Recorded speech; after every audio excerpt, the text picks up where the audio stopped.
quero cumprimentar a igreja com a paz do Senhor Jesus. Aproveitando esta oportunidade, eu vos convido para abrir comigo a palavra de Deus no livro de Filipenses, capítulo de número 2, verso 5 até o verso 11. Vamos ler estes versículos da Bíblia, onde fala da pessoa bendita de Jesus Cristo, Filho do Deus vivo, aquele do qual estamos nesta noite em torno do seu nome, e não só esta noite, mas todos os dias.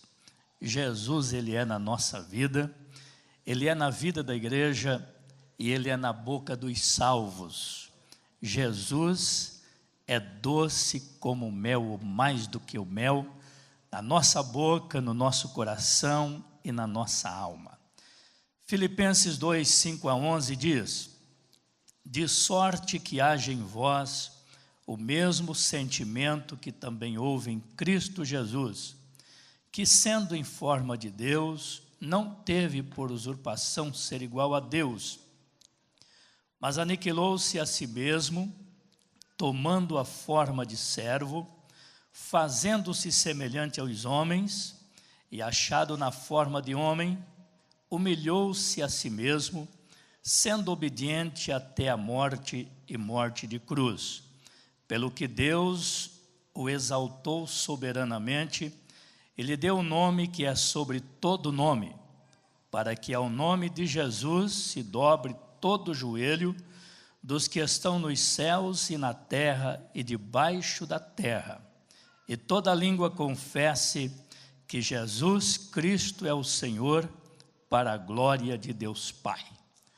Tomem assento, meus queridos irmãos.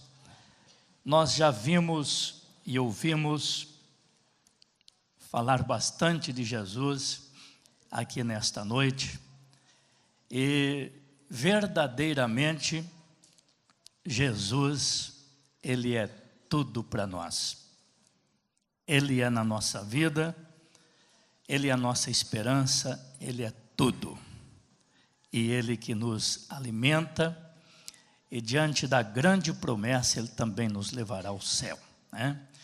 Deus abençoe a todos, queridos irmãos, os ouvintes que nos assistem também pela Web TV Semear, os que nos acompanham pela internet. Cremos que Deus tem uma palavra ao seu coração também, e Ele pode te alimentar nesta noite pela palavra que você vai ouvir, está ouvindo, assistindo aqui deste altar, deste culto, através dos louvores e também da mensagem. Palavra de Deus, ela é vida e vida abundante. Eu estava meditando nas primeiras palavras do capítulo 1 e no versículo 3 de Apocalipse. Está dizendo que bem-aventurados são aqueles que lê. Não é ler livros de historinha, não, lê a Bíblia. Bem-aventurados é aqueles que lê, e aqueles que ouve as palavras desta profecia, deste livro que está escrito. E também, além de ouvir, além de ler e ouvir e guardar, e precisa guardar a palavra desta profecia. Está dizendo aqui o escritor, bem-aventurados, é bem-aventurados, aqueles que lê, os que ouvem e os que guardam as palavras desta profecia. Nós encontramos no livro de Salmos também, Davi dizendo que ele guardou a palavra de Deus no seu coração, ele escondeu a palavra de Deus no coração dele, para não pecar contra Deus. Ele escondeu, ele guardou. Então é bem-aventurado os que lê, os que ouvem, os que guardam as palavras desta profecia. Amém? Glória a Deus. Jesus é maravilhoso, Jesus, Ele está vivo, Jesus ele reina, Jesus ele está no nosso meio, Jesus ele ainda fala. Eu usei aqui um tema, se fosse dado o tema da mensagem, terça-feira, eu disse que eu colocaria o tema Deus ainda fala. Contei aqui algumas experiências de manifestações de Deus, como que Deus se manifestou em tal ocasião, como que Ele falou, e alguma coisa que Deus falou comigo aqui em Sara, em algumas coisas, e a gente vê o cumprimento. Deus ainda fala, Ele está vivo. Jesus, o nosso mestre, Ele está vivo, Ele ressuscitou. Interessante que nós ouvimos os irmãos cantar que Ele é o centro, e de fato, Jesus ele é o centro do cristianismo. A vida do cristão precisa estar sempre focada em Jesus. Jesus, ele veio a este mundo, ele se fez carne, ele habitou entre os homens, ele se fez homem, semelhante aos homens. Ele nasceu em Belém, da Judeia, nasceu de uma virgem. A Bíblia diz que ele não foi feito pela vontade do homem, do varão, da carne, mas foi pela vontade de Deus. Ele nasce em Belém, se fez carne, habitou entre os homens, viveu, palmilhou pelas terras da Palestina, até os 33 anos. E aos 33 anos ele sobe no Gólgota, no Calvário, carregando a sua pesada cruz, para ali executar o seu sacrifício, para ali ser imolado, para ali ser entregue aos malfeitores, e ali ele foi imolado, foi sacrificado. Como cordeiro mudo, ele foi em direção ao matadouro. E ele termina a sua vida, concluindo seu sacrifício, dizendo que está consumado. Nós estávamos conversando com relação à consumação da morte, do sacrifício de Jesus na morte. E alguém comenta que o diabo ficou feliz. Eu disse, olha, eu não sei. O diabo ele nunca esteve feliz. Eu não acredito que o diabo esteve feliz ou ficou contente. O diabo nunca ficou contente, ele nunca vai ficar contente, nem feliz. Aí alguém disse, não, mas é que ali o diabo tentou Jesus e levou ele à morte. Claro que Jesus passou por várias tentações, lutas, mas tudo estava determinado para que tudo acontecesse dentro de uma projeção divina. E o diabo sabia que Jesus morrendo no Calvário, ele não estaria derrotado. Eu acho que Jesus morrendo ali, o diabo ficou mais endemoniado ainda. Ele não ficou alegre ou feliz, como alguém diz aí, porque diz ele, matamos Jesus.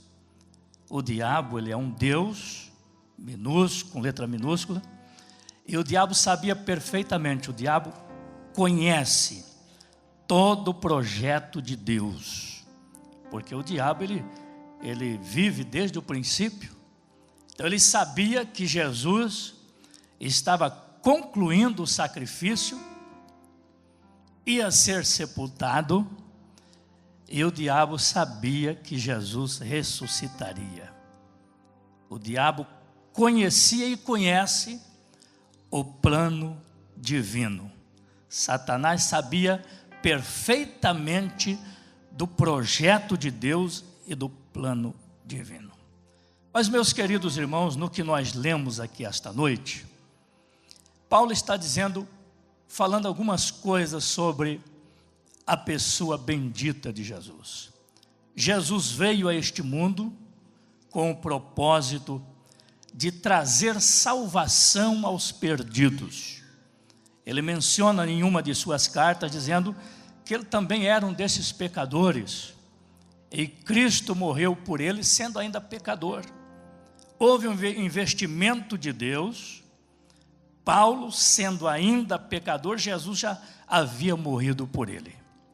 E ele foi salvo por Jesus.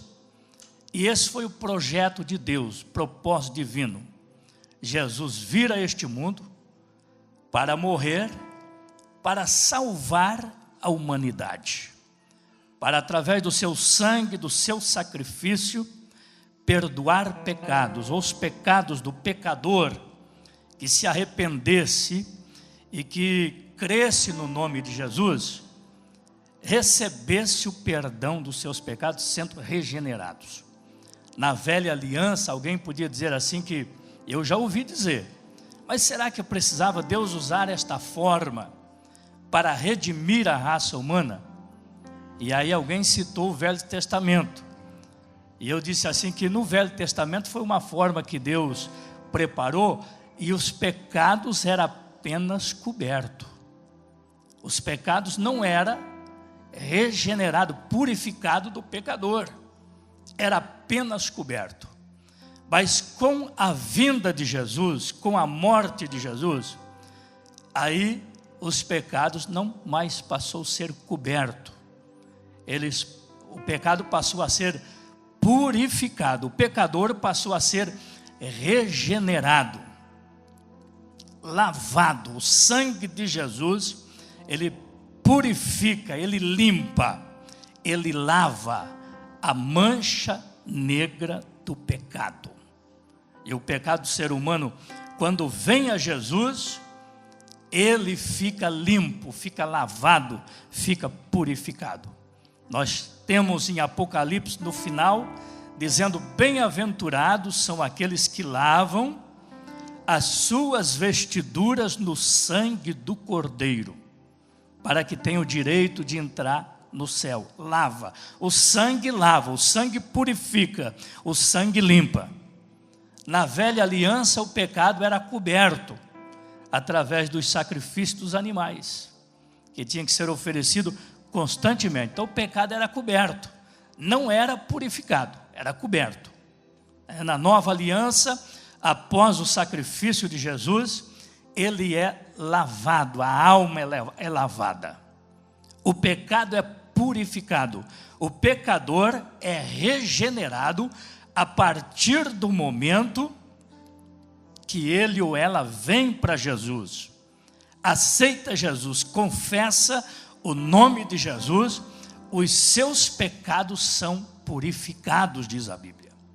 Jesus, um dia, pregando e curando em uma casa, chega 4 homens com um paralítico, destele a casa, e começa a descer o paralítico no meio deles. E quando o paralítico chega diante de Jesus, descido por uma corda, por uma cama, amarrado em cordas, por 4 homens, chegando diante dele o paralítico, Jesus diz: filho, os teus pecados te são perdoados. Ali Jesus perdoou o pecado daquele homem, os pecados dele. E no perdão dos pecados daquele homem, ele foi limpo, ele foi perdoado, ele foi purificado, ele foi lavado. Ali houve a regeneração pelo sangue de Jesus, embora Jesus não ter ainda derramado sangue. Mas a expressão de Jesus: os teus pecados te são perdoados. E com certeza regenerados, purificados, porque ele recebe de Jesus a palavra do perdão. Então, meus queridos, Jesus, ele veio a este mundo.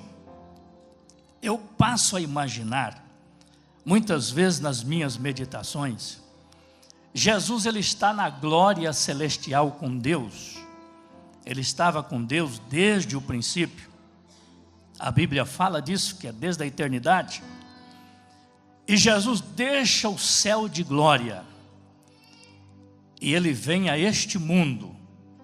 Ele se fez carne, ele deixa a sua glória, ele deixa o céu estava com Deus, em meio anjos, arcanjos, querubins e serafins, e ele vem em espírito a este mundo. Ele se fez carne, ele nasce com 9 meses, lá em Belém da Judéia, deixou toda a sua glória. Ele nasce, se fez carne, homem, habitou entre os homens.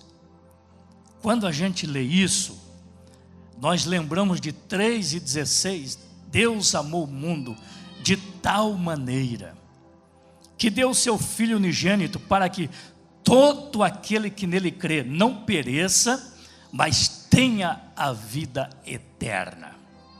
E o versículo 17, Deus envia o seu Filho ao mundo,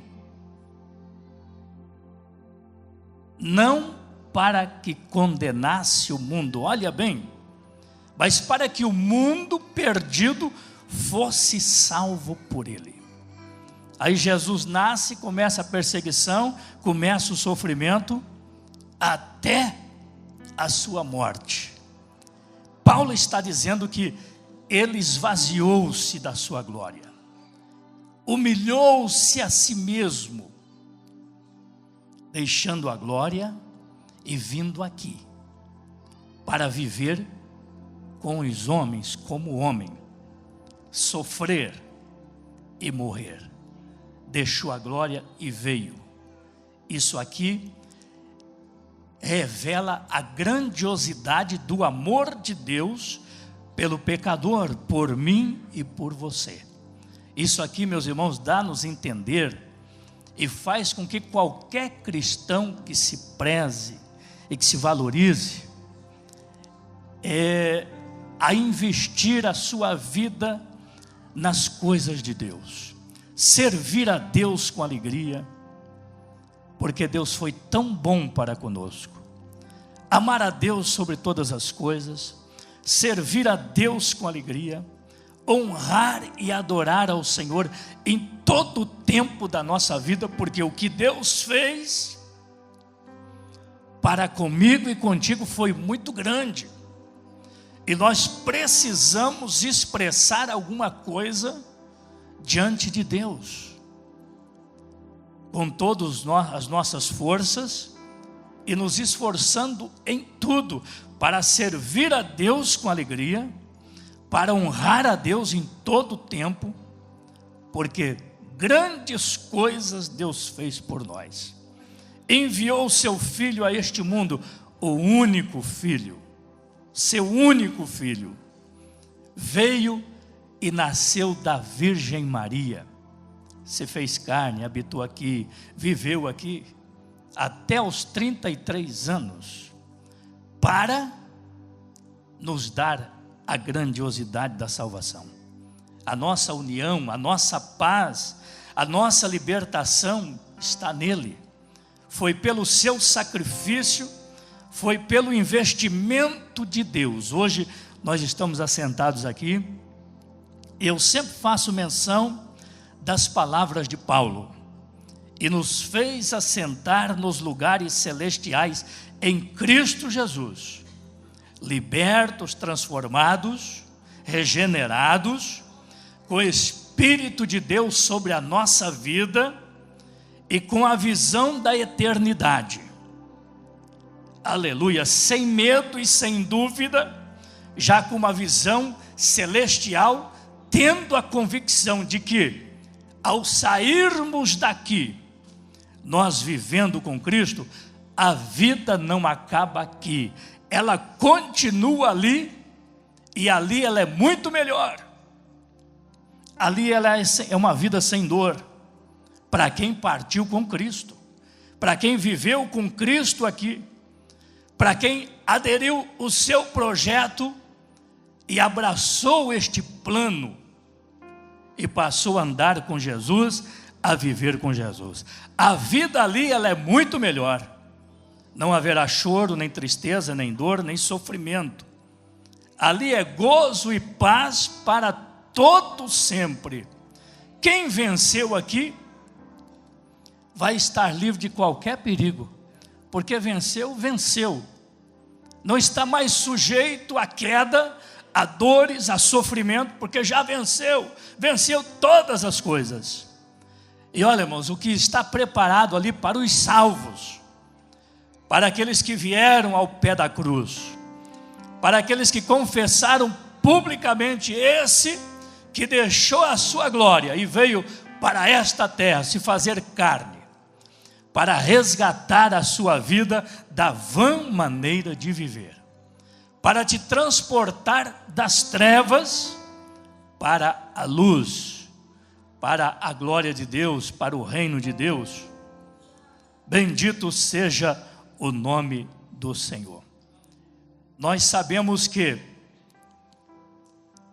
precisamos lutar, é claro, mas esta luta, nós não estamos só. Nessa luta Ele está conosco. Nessa luta, aquele que Ele enviou como Consolador, Ele está junto de nós, para nos fortalecer, para nos encorajar, para nos animar. Bendito seja o nome do Senhor. E com esta graça e com a ajuda de Deus, o cristão, ele vai marchando, ele vai caminhando, sem se desviar para a direita ou a esquerda, até chegar no destino final, que é a eternidade. Aí estaremos livres para todo sempre. Mas, meus queridos irmãos, Deus deu ao seu Filho também um nome que é sobre todo nome. Jesus, ele foi um filho obediente do Pai. Ele foi em extremo obediente. Passou todo o sofrimento e em nenhum momento ele desiste. As tentações do diabo sobre a vida de Jesus foi para ver se Jesus talvez se afastasse do propósito divino. Mas em momento nenhum Jesus se desviou do objetivo, do alvo, do projeto de Deus. Ele teve, após sair as águas do Jordão, o batismo, ele é impelido pelo Espírito de Deus e levado para o deserto. E lá no deserto, 3 investidas o diabo dá em Jesus. É por isso que o escritor, ele diz que ele em tudo foi tentado, mas sem pecado. Ninguém convenceu Jesus de pecar ou para pecar. Em tudo ele foi tentado. As 3 investidas que Satanás deu em Jesus, após o batismo nas águas, Jesus ele resiste às 3. Ele estava com fome, o diabo manda ele converter as pedras em pão, Jesus repreende, resiste. Ele oferece os reinos do mundo para Jesus, mas Jesus não queria os reinos do mundo. A Bíblia diz que ele foi obediente até a morte de cruz. Jamais Jesus ia ceder esta tentação satânica para receber os reinos do mundo de Satanás. Jesus ali impõe a palavra de Deus e novamente Satanás o leva ao pináculo do templo em Jerusalém e ali manda saltar lá embaixo. Ele tentou de várias formas, mas Jesus permaneceu firme e em nenhum momento cedeu à tentação. Aleluia, ele foi obediente até a morte, e a morte de cruz. Pelo quê? Deus deu um nome que é sobre todo nome, dos que estão nos céus e na terra e debaixo da terra, e diante dele todo joelho se dobrará. Mesmo os ateus, que não crê, que blasfema, que desconhece, mesmo eles, um dia, diante de Jesus, eles vão ter que se dobrar e abrir a sua boca e confessar e dizer que Ele é Jesus. toda língua confessará, dos que estão nos céus, na terra, debaixo da terra, vai confessar que Ele é Jesus, o Filho de Deus. Aleluia. Deus deu um nome que é sobre todo nome. Deus o exaltou soberanamente. E depois Ele subiu. Depois de todo esse processo, Jesus sobe e assenta à direita de Deus Pai. E está lá sentado como advogado. É interessante, os irmãos conhecem a tristeza dos discípulos, quando Jesus está dizendo que ia embora, e os seus rostos ficaram fechados, tristes, e aí Jesus conversa com eles, em uma palavra bem clara, e aí Jesus disse: é bom que eu vá, eu preciso ir, eu cumpri a minha missão, eu preciso ir, é bom que eu vá, porque se eu não for, eu não tenho como enviar o Consolador a vós. Eu indo, eu rogarei, eu vou enviar, eu vou mandar o que vai ficar com vocês para sempre, o Espírito de verdade que o mundo aí fora não conhece, não pode receber, porque eles não têm, não está no meio deles, mas eu enviarei a vós. Ali Jesus faz uma promessa, dizendo que não ficareis órfãos. Jesus garante a eles que estavam entristecidos, e a nós também, que não ficaríamos sozinhos. A orfandade estaria isento desse projeto de Deus. Ele ia embora, mas mandaria o Consolador, que estaria conosco para sempre. Meus queridos irmãos, eu estava meditando nas palavras de João, quando ele é arrebatado. Ele vê o livro no trono com os 7 selos e viu que ninguém no céu era digno de abrir o livro e desatar os seus selos. E um anjo dizia: quem é digno de abrir o livro? E João não via ninguém, ele chorava muito na sua visão. Mas de repente alguém chega para ele e diz: não te preocupe, João, fique tranquilo, aqui tem um, é o Cordeiro que foi morto, está vivo para todo sempre. Ele é digno de abrir o livro e desatar os seus selos, porque ele foi morto, mas aqui está vivo para todo sempre. E através do seu sangue, ele comprou para Deus pessoas. Olha o que João está dizendo na visão. João é consolado. Ele comprou para Deus pessoas de todas as tribos, línguas, povos e nações, através do seu sangue. Aleluia. E aí ele vê novamente ao redor do trono milhares de anjos, anciões, animais, milhões de milhões e milhares de milhares ao redor do grande trono do nosso Deus, cantando e manifestando ações de graças ao que vive para todo sempre, ao que está vivo, foi morto, está vivo para todo sempre. É esse lugar, meus irmãos, que o cristão, perseverando firmes até o fim, vai chegar. Bendito seja o nome de Jesus. Jesus, ele está vivo. Jesus esteve no nosso meio, foi embora, mandou o seu Espírito. A vida da igreja é Jesus. O alimento da igreja é Jesus. Nós hoje estamos no dia da Santa Ceia. Mateus 26 fala disso.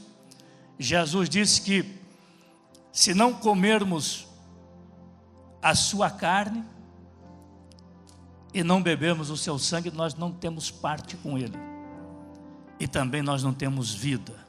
Evangelho de João também fala a mesma coisa. Hoje nós vamos, neste ato simbólico, estando aqui os elementos pão e vinho, nós vamos celebrar a ceia do Senhor. Os elementos após consagrados. Pão simboliza o corpo. Vinho simboliza o sangue. E nós que temos comunhão com Deus e com a igreja, nós vamos participar do corpo e do sangue. Isso está dizendo que nós vamos continuar tendo vida em nós mesmos, porque vamos comer a carne e beber o sangue, simbolicamente, através do pão e do vinho, para termos vida em nós mesmos. E Jesus disse que, permanecendo nele, se alimentando nele, ele também vai nos ressuscitar no último dia. Quem come a minha carne e bebe o meu sangue, tem vida em vós mesmos. E eu o ressuscitarei no último dia. É a ressurreição dos salvos. Quem permanece em Jesus, quem se alimenta de Jesus, quem se alimenta dele, se alimenta nele, com certeza terá força de caminhar até o dia da eternidade. O cristão que tem comunhão com Deus, dificilmente ele vai ficar sem a ceia do Senhor. Pode passar até um mês, dependendo da situação, mas ele ou ela vai ter desejo de chegar à igreja e participar da ceia do Senhor, porque pão simboliza carne e vinho simboliza o sangue que você vai beber e vai comer para ter vida em você mesmo. Quem não comer a minha carne, disse Jesus, e não beber o meu sangue, não vai ter parte com ele, não tem.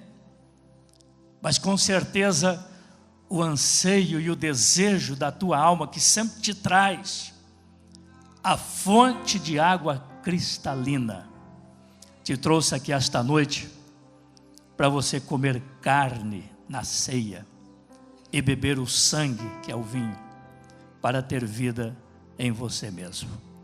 Jesus, a palavra de Deus, ela é verdadeira, e nós precisamos crer de todo o nosso coração que verdadeiramente este pão que nós comemos simbolicamente é carne. Isso Jesus menciona, o evangelista Mateus escreve estas palavras, e aí teremos vida em nós mesmos. Vamos ficar de pé neste momento e nós vamos orar a Deus, e em seguida haverá a ministração da ceia do Senhor, os procedimentos desta cerimônia. Eu quero orar neste momento. Hoje também é culto da família, onde nós oramos pelas famílias da igreja para serem abençoados. A semana que nós oramos, que nós jejuamos em favor das famílias. E com certeza a sua família está debaixo desta oração, desta intercessão, desta semana. Se talvez você chegou aqui esta noite doente, fraco, desanimado, com um problema, uma guerra espiritual, com uma luta espiritual, talvez um ressentimento no seu coração, saiba que o sangue que Jesus verteu na cruz do Calvário, ele pode purificar agora deste teu sentimento, dessa tua dor, desta tua doença. Jesus pode te curar neste exato momento. Aleluia. A ceia, quem participa da ceia, ao tocar no pão e no vinho, pode também receber cura, pode receber um milagre, pode receber renovação espiritual de Deus, porque simbolicamente aqui está o corpo e aqui está o sangue. e você será abençoado, será tocado, será enriquecido pela bênção de Deus. Se tiver alguém doente que confia, vem à frente, eu vou orar por você. Se você estiver atravessando alguma dificuldade, alguma barreira, e crê de todo o seu coração, eu vou orar, nós vamos orar, a igreja vai orar, e você vai receber o teu milagre hoje, agora. Tem alguém que está desviado, que está fracassado na fé, foi apanhado por uma luta e houve um desastre espiritual na sua vida, vem até a frente. Jesus não lança em rosto, Ele também não quer nenhuma justificação, Ele está aqui para perdoar, Ele está aqui para regenerar, através do sangue que lá no Calvário foi vertido. Aleluia. Alguém um dia me disse: mas pastor, eu estou arrebentado, para mim eu acho que não resta mais sacrifício. Eu disse: a Bíblia fala que aquele que confessa e larga, alcança perdão de Deus. Aquele que encobre os seus pecados, as suas falhas, suas transgressões, nunca vai prosperar. Mas aquele que confessa e larga, que se arrepende, ele alcança perdão de Deus. E tem mais uma coisa: alguém às vezes vive desobediente a Deus e a sua palavra, e às vezes quer se justificar dizendo: mas o sangue de Jesus não purifica de todo pecado. Ele purifica o pecador que está lá e vem para Jesus. Agora, o cristão que às vezes vive se corrompendo ou mantém o seu pecado escondido, não. Somente a hora que houver confissão e arrependimento, então há eficácia no sangue de Jesus para novamente regenerar e purificar. Mas se ficar com o pecado escondido, o sangue de Jesus não vai fazer nada. Precisa haver arrependimento e confissão de pecado. Então o sangue de Jesus, naquele momento, ele entra em ação e a pessoa passa a ser purificado novamente e regenerado, restabelecido pelo sangue e pela graça de Deus. Podemos orar? Levanta a sua mão comigo. Nosso Deus e Pai, em nome de Jesus, oramos neste momento, Senhor, em favor dos enfermos, doentes, que vieram à frente do altar. Dá a tua bênção, toca, Senhor, a vida deles. Senhor, repreende toda doença, toda peste, toda enfermidade. Em nome de Jesus, nós repreendemos toda doença, toda peste, do alto da cabeça à planta dos pés. Jesus, o teu sangue tem poder para tocar, regenerar, restaurar, libertar. Opera agora o milagre, Senhor. Abençoa as famílias da tua igreja nesta noite, neste abençoado culto, Senhor. Os teus filhos, ao tocar no pão, que simboliza o teu corpo, ao tocar no vinho, que simboliza o teu sangue, opera o milagre neste momento. A cura, a libertação, a transformação, a vida nova. Jesus, nós cremos que estes elementos, após consagrados, verdadeiramente, conforme tu disse, simboliza o teu sangue e o teu corpo, que no Calvário foi partido e vertido por nossas vidas, para nossa salvação, redenção e restauração. Opera o milagre, Jesus. Renova as forças e o ânimo de cada família. Esta semana, Senhor, a nossa oração, o nosso clamor, a nossa intercessão foi em favor de famílias, de cada família. Abençoa todas as famílias da igreja de Içara, do campo de Içara. Senhor, com a tua mão poderosa, guarda, enriquece, enobrece e sustenta as famílias na tua presença e na tua casa, Senhor. É a nossa oração, Pai, nosso pedido, em nome de Jesus. em nome de Jesus. Amém.